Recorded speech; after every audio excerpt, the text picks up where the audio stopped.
finished cutting up all our birds that we just harvested yesterday. Now it's time to package it all up using my most favorite tool in the shop. My Avid Armor chamber sealer. This thing is awesome. I do have a code. There's a link in the description. I want to get a bigger one that can maybe package up a whole bird.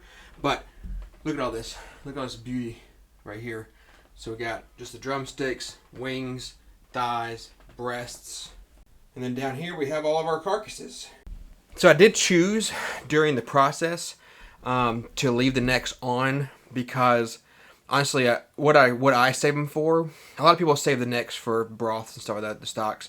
But what I usually save them for, each year we try to go down to Hilton Head or to the beach, and I love fishing and crabbing, and I use the necks for like crab bait. So I have enough in the freezer now to really hold us over. So I left the necks on the carcasses this time because I'm going to use the carcasses for the stock and stuff too. So why separate it when I could just have it packaged up in one package? So, but what I wanted to talk about is, did I see that big of a difference in size from doing that trough system and also like doing it later on fall? I did just do a video where I was like talking about what I've seen so far with them being alive, how I felt about the trough system, and this is a new video obviously because I've cut them all up. I see what what the meat looks like, how the meat feels, how the birds finally turned out.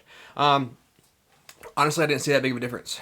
From the biggest difference I saw is the fact that the birds ate more, and the size is still roughly the same as when I do it during the warmer months and when I did it with the round feeder that I had before that held 5 pounds. I do like the trough system because they're all able to get to it. I just don't think that I'm going to hang it like I had before. I'm actually going to mount it to the side so that they're not just banging it around and stuff. We'll see how that goes. I love trying new things and learning like different ways of doing stuff, maybe make it more efficient for myself and stuff like that. So that's really it. The size, like I said, they're all pretty much, it's about the same. I mean, I could actually probably let them go another week. These are 8 weeks. I could do 9 even to 10 weeks and probably even have a bigger bird. But the way the weather is right now, with being that late, I just feel like I'm just going to be feeding them way too much to try to do that. Maybe I'll do that later, next season and see how size-wise they turn out. I'm not disappointed in how they eat, or cook or anything. It's all been tender and delicious. So I will do a video on how to cook bone-in thighs because a lot of people don't know that like when you cook a bone-in thigh, you actually cook it at a further internal temperature than most because you want that the dark meat. It's a lot different than white meat. White meat, if you go too far over 165, it's gonna start to dry out. Dark meat, if you go over 165, it starts to get more juicy and delicious. So I'm gonna do a video on one of my recipes and stuff. Of course, I'm gonna use the new Rec Tech. Show that out. Just watch the amazingness that is this Avid Armor chamber sealer because it will not stop. It will package all this up and then some.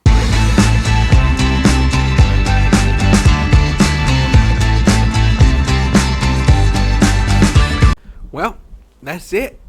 It's all packaged up. Got 2 coolers full. This cooler actually has all the carcasses in it. I'm gonna put that in this fridge just to keep it separated so I have more room in the big freezer. It's gonna get to the point where I'm gonna actually have to finally plug in our little chest freezer over there, and I look forward to that day.